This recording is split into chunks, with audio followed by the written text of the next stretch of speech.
সুপ্রিয় চাষি ভাইরা, আসসালামু আলাইকুম। আমি এই মুহূর্তে রয়েছি নেত্রকোনা জেলার আটপাড়া উপজেলার সনুই গ্রামের সাইফুল ভাইয়ের পুকুর পাড়ে। সাইফুল ভাই একটা মাদ্রাসায় শিক্ষকতা করছেন, পাশাপাশি একটি মসজিদের ইমামতি করেন। এটি ওনার বাড়ি, বাড়ির আঙিনায় এই পুকুরটা। এই পুকুরটার আয়তন কতটুকু সাইফুল ভাই? 20 শতক হবে, প্রায় 20 শতক হবে। আপনার 20 শতকে পুকুরের টোটাল এরিয়াটা না ভিতরটা? ভিতরটা 20 শতক হবে। আপনার এখানে আপনি রেনু দিয়েছিলেন নাকি পোনা দিয়েছিলেন? রেনু দিয়েছিলাম। কত কেজি রেনু দিয়েছিলেন? 2 কেজি। 2 কেজি রেনু থেকে আজ পর্যন্ত বিক্রি পর্যন্ত কত মাস বয়স হয়েছে মাস্টার? 1 বছর। 1 বছর? 1 বছর বাবা, বিক্রি করছি, রেনু আমি বিক্রি করেছি। পোনা বিক্রি হয়েছে এখান থেকে? জি। কত লক্ষ পোনা বিক্রি হয়েছে? এখানে 1 লক্ষ পোনা বিক্রি করেছি। 1 লক্ষ পোনা বিক্রির পর বাকি মাছটা এখন চাষি আছে আপনার? জি জি। আচ্ছা, এই যে মাছটা আপনি বিক্রি করেছেন, হ্যাঁ জি, এই মাছটা আপনি কি রেট বিক্রি করেছেন, কি দর? এটা 9600 টাকা দর, 15টায়। 9600 টাকা, 15 টাকা কেজি। 15 টাকা কেজি। ব্যাপারীর নাম কি? ব্যাপারীর নাম জাহেদ ব্যাপারী। তারাকান্দা জায়েদ ভাই। জি জি। আজকে কত মন মাছ নেবে? আজকে নেবে 80 মন। 80 মন। জি। আপনার এখানে টোটাল খাবার গেছে কত মন? এখানে 10 টন খাবার গেছে আমার। এইটা হলো গুলশার পুকুর। ওই পাশেরটা গুলশার পুকুর? গুলশার পুকুর। আচ্ছা। গুলশা এবং শিং হ্যাঁ, একসাথেই চাষি দিছি। আচ্ছা। তো তাই আমারটা দেখা গেছে যে দুটোটাই আমি একসাথে খাদ্য দিয়েছি, এটাতে দিয়েছি, ওইটাতে দিয়েছি। আমি 10 টন খাদ্য খাওয়াইছি। ও, তার মানে 2 পুকুরে আপনার 10 টন খাবার গেছে 10 টোটাল। টন। কি খাবার ছিল এটা? এটা প্রথমে ছিল হাইট, শেষে এসে আমি কোয়ালিটি খাওয়াইছি। শুরুটা হাইট দিয়েছিল, হাইট, জি শেষের দিকে আপনি আবার কোয়ালিটি জি ধরেছেন। জি জি। টোটাল 2টা পুকুর মিলিয়ে আপনার 10 টন খাবার গেছে। জি, 10 টন। আচ্ছা, এই মাছটা আপনার যে পর্যন্ত পরিচর্যা করে নিয়ে আসছেন, জি। আপনার রোগবালাই মুখোমুখি হয়েছেন আপনি? প্রাথমিক পর্যায়ে একটু পেট ফুলা হয়েছিল। পেট ফুলা হইলে পরে আমি এই যে দুলাল ভাই, আমাদের ওই যে হাইট পিটের দুলাল ভাই, বিশুরা বাজারের, আচ্ছা আচ্ছা, এই মাছটা আসলে মূলত সবটাই অবদান ওনার। আমি এখানে যদি 1 কেজি চুন দিছি, আমি দুলাল ভাইকে ফোন দিছি, ভাই কতটুক দিব, কি দিব, কিভাবে দিব, বাস আমার অন্য কোনো টেনশন নাই। ওনাকে জিজ্ঞাসা করলে, অর্থাৎ এই দুলাল ভাই হচ্ছেন হাইট ফিডের ডিলার। জি জি। এই দুলাল ভাইয়ের পরামর্শেই আপনি এই জগতে আসছেন। জি। দুলাল ভাই একটু আসেন এদিকে প্লিজ। তো এই দুলাল ভাইয়ের সহযোগিতায় আপনি চাষটা করে নিয়ে এসেছেন। জি জি জি। কতদিন ধরে আপনি ডিলারে জড়িত আছেন? এই ডিলার তো হাইট পিট নামছে গত বছর।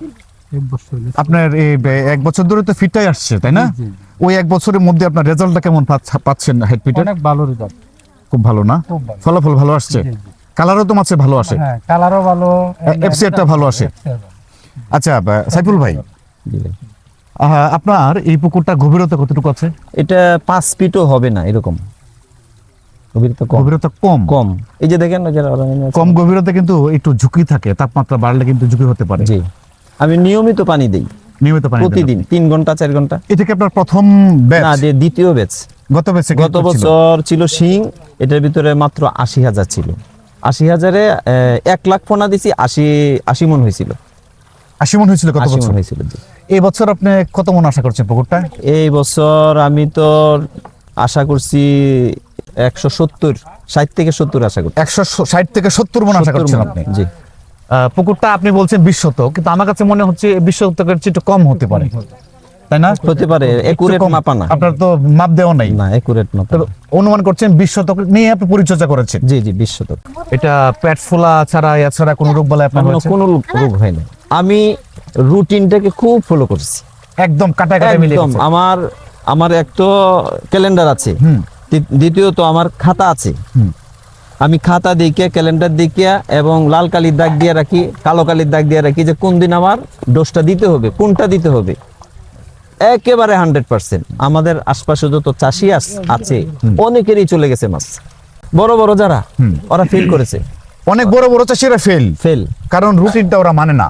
আপনি রুটিনটা মেইনটেইন করেন বিদায় একেবারে 100%। আমাদের নামাজ যেরকম ভাবে টাইম টু টাইম, আমি এইরকম ভাবে টাইম টু টাইম করেছি। এই মসজিদে ইমামতি করছেন, ইমামতি। পাশাপাশি মাদ্রাসা শিক্ষকতা করছেন। জি, জি। এই দুইটা পেশায় জড়িত কিন্তু আপনি। জি, জি। দুইটা পেশা জড়িত থাকা অবস্থায় যে দুইটা পুকুর আপনি পরিচর্যা করে নিয়ে এসেছেন, আপনার কোনো সমস্যা হয়েছে কি? না, আলহামদুলিল্লাহ, কষ্ট করতে হয়েছে। কষ্ট হয়েছে, বাট সমস্যা হয় কষ্ট নাই। মানে এটা তো একটু মাত্রা ছাড়া কষ্ট হয়ে গেছে। আমার সহযোগিতা তো আমার ছেলে ডাকা, ভাইয়েরা সবাই ডাকা, এখানে সহযোগিতার কেউ নাই, কাজের লোকও নাই, আমার সব আপনি করেছেন। সব আমি করেছি। আপনার কাছে কেমন মনে হলো এই জার্নিটা আপনি করে নিয়ে আসলেন, এই পর্যন্ত পরিচর্যা করে আপনার আল্লাহ কাছে কেমন যদি মনে হচ্ছে? সফলতা দেয়, আলহামদুলিল্লাহ, আলহামদুলিল্লাহ। আপনার এই টোটাল এই পর্যন্ত বিনিয়োগ কত হয়েছে, খরচ? বিনিয়োগ আমার 21+ হয়ে গেছে, আমার খরচ ছাড়া। আপনার ব্যক্তিগত খরচ ছাড়া শুধু পুকুরে বিনিয়োগ হয়েছে 21 লক্ষ 21 টাকা। লক্ষ, দুটোটাই। এখানে বিদ্যুৎ বিল, কর্মচারী বিল আছে, সব কর্মচারী বিল আছে, হালকা পাতলা 21 লক্ষ টাকা দুই পুকুরে বিনিয়োগ হয়ে গেছে আপনার। বিনিয়োগ হয়ে গেছে। খাবার কত টন বললেন? 10 টন 10 টনে 21 লক্ষ খরচ। খরচ। খরচটা কিন্তু অনেক বেশি হয়ে গেছে আপনার। জি। আমার ওই যে এরুরেটার আছে, তারপরে ওষুধ আমি কিন্তু ফিস্টেকের ওষুধে বেশি ব্যবহার করেছি। ফিস্টেকার মেডিসিন ওষুধের ব্যাপারে আমি আর কোনো চান নাই, যেটা মানে ভালো কোম্পানি হ্যাঁ। সেটাই আমি ব্যবহার করেছি। এবং আপনার যে ভিডিওগুলি, এই সবগুলোকে আমি রিচার্জ করেছি। আপনি তো মানে অভিজ্ঞ, আমিও রিচার্জ করেছি এগুলো। অন্য অন্য মনে করেন যে ডাক্তারকে আমি ফোন দিই, ফোন দেওয়ার পরে আরেকজন ডাক্তারকে ফোন দিই, 3জন ডাক্তারকে ফোন দেওয়ার পরে তারপরে SKF এর, ট্রিটমেন্টটা করেন। এরপরে আমার সিদ্ধান্তটা আমি নিই। ফাইন, দেখছেন কত সুন্দর। আমার সিদ্ধান্তটা আমি নেই। দুলাল ভাই বলছেন ঠিক আছে, ওনারটা করবো, ঠিক আছে, তারপর কিন্তু আমি আমার সাথে মিলাবো। আমার মনের একটা টান আছে। আমরা তো অশিক্ষিত না, আমরা তো বুঝি। আমাদের একটা মানে আছে, মানে আল্লাহ প্রদত্ত একটা মেধা আছে না, আছে, অবশ্যই। সেটাকে আমি কাজে লাগাইছি। আর না হয় আমি তো মনে করি যে এই পুকুরের পানি যতটুক, যদি প্রায় 2 লক্ষ 2 লক্ষ মাছ যদি হয় আর 200 মণ মাছ যদি হয়, তো পানি যতটুক 4 ফুট পানি যদি হয়, 2 কাটা জায়গাও হয় না, তাহলে পানি যতটুক মাছও ততটুক, সেম অতটুকু হচ্ছে। অতটুক। আচ্ছা, এই যে উচ্চ ঘনত্বে মাছ চাষটা আমাদের বৃহত্তম ময়মনসিংহে হচ্ছে, জি। বিশেষ করে নেত্রকোনা, আটপাড়া, কেন্দুয়া, এই উপজেলাগুলোতে বেশি হচ্ছে। জি, জি। আমাকে এক মাদ্রাসার প্রিন্সিপাল বানানোর জন্য, দোতলা মাদ্রাসা অনেক বড় কুমিল্লাতে, আমাকে অনেক টাকা বেতন দিবে, গাড়িটা আমাকে নিয়ে গেছে। যাওয়ার পরে বলছে যে ঠিক আছে আপনি থাকেন, আপনার যত বেতন লাগে আপনার ফ্যামিলির একেবারে এন্টার আমরা চালাবো, খাওয়া খরচ সহ সব চালাবো। কিন্তু আমি দেখলাম যে আমি একটা ব্যবসা করতে চাই, স্বাধীনতা যেটার মধ্যে রয়েছে। স্বাধীনতা যেটার মধ্যে রয়েছে। তো আলহামদুলিল্লাহ আপনার এই ভিডিও, দুলাল ভাইয়ের প্রেরণা আর আল্লাহর রহমত, এই মাটির ভিতরে, এই পানির ভিতরে রহমত দিয়েছেন। আমরা ইমাম সাহেবরা অনেক সময় হতাশায় ভুগি যে আমাকে শুধু ইমামতি করতে হবে। আমি ইমামতি করি, এখানে কোনো টাকা নাই, একদম ফ্রিতে, কোনো বেতন নাই, একদম ফ্রিতে। মাদ্রাসায় পড়ায় কোনো বেতন নাই। আমি একজন শিক্ষক আছে, ওনাকে বেতন দিই, ছাত্রদের কাছে সামান্য কিছু যা হয়। তো আমি আশা করি যে ইমাম সাহেব যারা আছেন, ওনারা তো একটা চাকরি করেন, ঠিক আছে, পাশাপাশি যদি একটা পুকুর লিজ নিয়েও চাষ করতে পারেন, উনি যদি 5 লক্ষ টাকা বিনিয়োগ করেন, যদি মাছের রেট পাওয়া যায়, আমি তো রেট পাই নাই, না, rate পান নাই। 9,600 টাকা তো 15টায় হলো একেবারে না। বাজে অবস্থা। হ্যাঁ, হ্যাঁ। কিন্তু যদি রেট পাওয়া যায়, 5 লাখে উনি একটা বাজিমাত করতে পারেন, হ্যাঁ, উনি করতে একটা পারেন। ভালো একটা রেজাল্ট নিয়ে আসতে পারেন, অবশ্যই পারেন। ঠিক আছে না? এরকম একটা পুকুর একজন মানুষের জীবন পরিবর্তন করে দিতে পারে। হ্যাঁ, জি। ধরেন আমরা কথা ভাই, এখানে 200 মণ মাছ উৎপাদন হইল, জি, আপনার খরচ হইল 12 লক্ষ টাকা, বিক্রি করলেন 20 লক্ষ টাকা। জি, স্বাভাবিক। 8 লক্ষ টাকা একটা মানুষের জীবনে এক বছরে কিছু লাগে না। জি, আর কিছু লাগে কি? এনাফ। এখন বাজারের অবস্থা খারাপ বলেই হয়তো লাভটা কম আসবে, জি, তাই না? বাজার তো ঘুরতেও পারে, আরো বাজার ভালো হতে পারে। জি, জি, এখন আপনি বলছেন যে একটা মসজিদে ইমামতি করার পাশাপাশি, একটা মাদ্রাসার শিক্ষকতা করার পাশাপাশি এই চাষটা করা যায়। জি, জি, অবশ্যই করা একজন যায়। ইমাম করতে পারে ইচ্ছে করলে। জি, বর্তমান সময়ে আমাদের দেশে ইমামদের যে পরিমাণে বেতন দেওয়া হচ্ছে, তাতে কিন্তু সংসার চলবে না। না, না, তো পাশাপাশি আপনাকে কিছুটা করতে হবে। অবশ্যই। আপনি সারা বাংলাদেশে যারা মসজিদে ইমামতি করছেন, যারা মাদ্রাসা যারা শিক্ষকতা করছেন, জি, জি, পাশাপাশি তারাও যেন একটা পুকুর এরকম লিজ নিয়ে, ভাড়া নিয়ে জি। চাষ করে, সেক্ষেত্রে আপনি আমি ইমাম উৎসাহিত প্রশিক্ষণ করেছি 2021। জি, তো আশা করতেছি যে তারাও আমাকে উৎসাহ দিয়েছেন যে আমাকে শ্রেষ্ঠ ইমাম হিসেবে তারা এই আমাদের নেত্রকোনা জেলার ভিতরে করবে। আমি যে চাষটা করে নিয়ে আসছি, যে পরিশ্রমটা করেছি, যে পরিশ্রমটা করেছি, জি। এটা কিন্তু আসলে মানে অন্যদের একটা অনুপ্রেরণার একটা কেন্দ্রবিন্দু হইতে পারে। যে আমিও সবল যদি হইতে চাই, তাহলে আমি যেহেতু হয়েছি, সমস্ত ইমামদেরকে আপনার মাধ্যমে বলতে চাই যে আপনারা এরকম একটা কিছু করেন, কিন্তু আপনাকে একটু সহযোগিতা করতে হবে। অবশ্যই আপনার অবশ্যই। নাম্বারটা আমি স্ক্রিনে দিয়ে দিব, জি যারা আপনার সহযোগিতা নিতে চায় আপনি একটু মন থেকে জি, অবশ্যই। একটু সহযোগিতা করবেন। অবশ্যই। আপনি যেমন দুলাল ব্যাগস থেকে সহযোগিতা পেয়েছেন, জি। আমার ভিডিও থেকে সহযোগিতা পেয়েছেন, জি। আপনিও আরেকজন নতুন উদ্যোক্তাকে জি একটু সহযোগিতা করবেন। জি, জি। বিশেষ করে যারা মসজিদ মাদ্রাসা যারা জড়িত আছেন তারা কিন্তু কিছু করতে চায়, জি ওই পেশার পাশাপাশি কিছু করতে চায়। যারা করতে চায়, যারা আগ্রহী রয়েছে, আপনি একটু সহযোগিতা করবেন। অবশ্যই অবশ্যই। আপনি এই বাজার যদিও খারাপ অবস্থা রয়েছে, আপনার দুইটা পুকুর মিলিয়ে খরচ কিন্তু প্রায় বললেন আপনি 20 লাখের উপরে। জি শিংটা আপনার কিরকম বিক্রি আসতে পারে? আশা করছেন শিংটা আমি কিরকম? আশা করছি যে 15-16 হইতে পারে, 15-16 লক্ষ টাকা ফিংটা বিক্রি আসতে পারে। আসতে পারে। আপনার গুলশাটা কত মন হইতে পারে? গুলশাটা আমার ধরেন না 60 থেকে 70 মন। খাদ্যটা যে আমি খাওয়াইছি, এটার ভিতরে একটা বিষয় আছে। এই দুলাল ভাইয়ের ছোট ভাই, উনি মাওলানা সাহেব, তো উনি আমাকে শুধু বলেন যে খাদ্য দিবেন খুব হিসাব করে, এবং আপনি ওটা ভিডিওতে বলছেন যে একটা দানা নষ্ট করা যাবে না। নষ্ট করা যাবে না। এবং আমি চেষ্টা করেছি এটা চেষ্টা করেছি, যার কারণে হয়তো আমার মাছটার সময় একটু বেশি লেগেছে, এক বছর লেগেছে, সময় বেশি লেগেছে, কিন্তু আলহামদুলিল্লাহ এর ভিতরে কোনো রোগ বালাই নেই। এই একটা বিষয় সুপ্রিয় চাষী ভাইরা, অনেকে আমরা রয়েছি যারা মাছ চাষিকে তাড়াহুড়া করি, খাবার ওভারলোড দিয়ে রাখি, আধা ঘন্টা 1 ঘন্টা পর্যন্ত খাবার খায়। বাসন্ত খাবারটা বেশিক্ষণ স্থায়ী থাকে না, একটা সময় কিন্তু ডুবে যায়। তাই আমরা মনে করি খাবারটা হয়তো খেয়েছে, কিন্তু খায় নাই। খাবার কিন্তু ডুবে গেছে, ডুবে নিচে গ্যাস তৈরি হচ্ছে, মাটি নষ্ট হচ্ছে, পানি নষ্ট হচ্ছে, মাছের বদ হজম হচ্ছে, কিংবা অনেক সময় খাবার কিন্তু পানির নিচে ডুবে থাকে। এই খাবার যখন আবার পিপাসা বাড়ে মাছের, তখন এই ডুবন্ত খাবারটা সে যে ডুবে আছে, এটা ময়লা জমে আছে, এটা কিন্তু খায়। এটা খাওয়ার পরে পেট তখনই ফোলা, বদ গ্যাস, হজম, হ্যাঁ। গ্যাস হয়, মাছের পেটে বিভিন্ন রোগবালাই হয়, কৃমি হয়, হ্যাঁ, এবং উকুনে জন্ম হয়।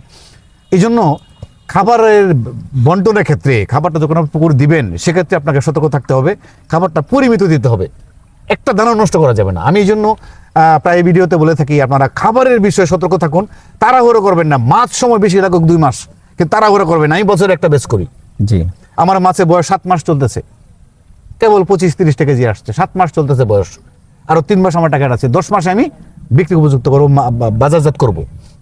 এই যে ভাইয়ের মাছটা 1 বছর বয়স, কিন্তু মাছের রেজাল্ট দুর্দান্ত, কালার, মাছের সাইজ, এবং আশা করছেন এটা ভালো প্রফিট আসতে পারে। কই, আপনি তাড়াহুড়া করবেন না। 3 মাসে 4 মাসে মাছ বিক্রি করে দিচ্ছে অনেকেই, করুক, আপনি তাড়াহুড়া করবেন না। আপনারা ধীরে ধীরে এগোন, তাহলে এখানে সফলতা পাবেন। কারণ এটা জটিল, এটা ভীষণ ঝুঁকি। এখানে আপনি টাকাটা বিনিয়োগ করে কিন্তু রাতে ঘুমাতে পারতেছেন না, টেনশন, কি হয় বলা যায় না, জি কখন কি হচ্ছে বলা যায় না। তাহলে আপনি এতটা ঝুঁকি নেবেন, একটু ধৈর্য ধরবেন না। এই চাষটায় ধৈর্যের বিষয় আছে, অবশ্যই। ব্যাপক ধৈর্যের প্রয়োজন আছে এখানে। তো ভাইজান, আরেকটু বিষয় আপনার কাছে জানবো, জি সেটা হলো আপনি এই যে মাছটা পরিচর্যা করে নিয়ে আসছেন, পরিচর্যাকালীনে আপনার কি কি মেডিসিন আপনি ব্যবহার করেছেন, বা রুটিনটা আপনি যে বললেন যে রুটিনটা আপনি কাটায় কাটায় মিলিয়ে করেন, জি। এই রুটিনটা আপনি একটু সংক্ষেপে বলবেন? আমি রুটিনটা করেছি চুন, তারপরে চুনটা আপনার কি প্রতি মাসে করতেন? প্রতি মাসে, বা আমি একটু পরীক্ষা করে দেখতাম, যদি পিএইচটা পিএইচটা কম থাকে তাহলে করতাম আর কি। এই এসকেএফ এর নয়ন ভাই আছে, উনি আসে পরীক্ষা করতেন সবসময়, উৎসাহ দিতেন। SKF company? SKF company. আচ্ছা, চুন, তারপরে উপন্যাসক, উপন্যাসক, তারপরে জীবাণুনাশক, জীবাণুনাশক, হ্যাঁ, তারপরে গ্যাসের ডোজ, তারপর প্রোবায়োটিক। এই নিয়ে আপনি কি সয়েল প্রোবায়োটিক ব্যবহার না, করতেন? আমি সয়েল প্রোবায়োটিক শুধু কি ওয়াটার প্রোবায়োটিক? ওয়াটার প্রোবায়োটিক কোনটা ব্যবহার করতেন আপনি? ওয়াটার ব্যবহার করেছি আপনার ফিস্টেকের ইকোটক্সিনিল, তারপরে আপনার এই এসকেএফটা ব্যবহার করেছি, ফন কেয়ার। আপনার রেজাল্ট কোনটা ভালো পেয়েছেন, পিস্টেকেরটা নাকি এসকেপেরটা? রেজাল্ট হইলো আল্লাহর কাছে, যেহেতু মাছ ভালো, আমি বলবো সবগুলোই ভালো, দুইটাই ভালো। তবে পিস্টেকেরটা আমার কাছে একটু প্রশান্তি বেশি লাগে, বেশি লাগে। হ্যাঁ। এটা এবং সুন্দর কথা এই যে বলছেন। হাইট পিটের ব্যাপারটা হলো, আমি যখন হাইট পিট ছোটটাকে খাওয়াইছি, এটার যে মানটা, এটার যে গুণটা আপনার আমি কাছে? সচক্ষে দেখেছি। মানে অন্য খাবার খাওয়াইলে একটা, মানে এটা হাতাইতে খাওয়াইতে একটা প্রশান্তি লাগে, একটা মানে বোঝা যায়। প্রশান্তিটাই বড় জিনিস। জি। যদি আপনি একটা মেডিসিন ব্যবহার করে এটা প্রতি প্রশান্তি পান, আপনি জি। মনে করবেন এটি কাজ করবে মাছের। জি জি আপনার বিশ্বাস হচ্ছে না, মেডিসিনটা ব্যবহারের ক্ষেত্রে ভালো মনে হইতেছে না, জি, সন্দেহ হইতেছে, ওইখানে আপনি কিন্তু ভালো রেজাল্ট পাবেন না। জি মেডিসিনটা আপনি বললেন, খাবারটা আপনি বললেন যে প্রশান্তির ব্যাপার, জি আপনি যেখানে আপনি প্রশান্তি পাবেন এটাই আপনি ব্যবহার করবেন। এটার মধ্যে আল্লাহর নিয়ামত রয়েছে আমি মনে করি। তাই। তো আরেকটা বিষয় হচ্ছে, এখন আপনি এই যে পুকুরের একটা পাড়গুলো কিন্তু ভেঙে গেছে আপনার, জি, পুকুরকে মেরামত করবেন নাকি এভাবে আবার চাষে চলে যাবেন? হালকা মেরামত করব। হালকা কারণ মেরামত? বর্ষাকাল না, এখন তো আর নতুন করে সেইভাবে মেরামত করার কোনো সুযোগ নাই, না। যেহেতু জ্যৈষ্ঠ মাস চলে আসছে, প্রতিদিনই বৃষ্টি হতে পারে। হুম। তো হালকা একটু মেরামত করে হয়তো আবার চাষে চলে যাবে আবার চাষে চলে যাবেন। ইনশাআল্লাহ। আচ্ছা, ঠিক আছে, ভালো লাগলো, খুব ভালো লাগলো আপনাকে পেয়ে। আপনার কাছে একান্ত অনুরোধ থাকবে। আমি তো আপনার ভক্ত, আপনার ভক্ত, আপনার ভিডিওগুলো সবগুলো দেখেছি আমি। রাত্রেও ওই দিন আমাকে ফোন দিয়েছেন আপনি, এই সময় ভিডিও দেখতেছিলাম। কারণ আমি যদি কখনো কোনো দেখি যে কোনো কিছু জানতে হয় ইচ্ছে করে, তখন আপনার ভিডিওগুলো আমি চেষ্টা করি দেখতে। খুব ভালো লাগলো, দোয়া করি আপনার জন্য, আপনি আমার জন্য দোয়া করবেন। আলহামদুলিল্লাহ। সুপ্রিয় চাষি ভাইরা, ভাইজান অত্যন্ত ভালো মনের একজন মানুষ, যার জন্য আমি নেত্রকোনা থেকে আটপাড়ায় ছুটে এসেছি শুধুমাত্র ওনার দর্শনের জন্য, সাক্ষাতের জন্য। এই মাছটা উনি অনেক পরিশ্রম করে কিন্তু ওই পর্যন্ত নিয়ে এসেছেন। পাশাপাশি গুলশাটা, ওনার জন্য দোয়া করবেন। আল্লাহ ওনাকে রহমত দিক, বরকত দিক, এবং আমিন। পরিশ্রমের যে ফলাফলটা উনি পরিপূর্ণভাবে পাক, দোয়া করবেন সবাই। আর ইনশাল্লাহ আপনারা স্ক্রিনের নাম্বার দেওয়া থাকবে, ওনার সাথে যোগাযোগ করে আপনারা পুকুরের আপডেট, সর্বশেষ কত টাকা বিক্রি হয়েছে, 2টা পুকুরের তথ্য আপনারা জেনে নেবেন।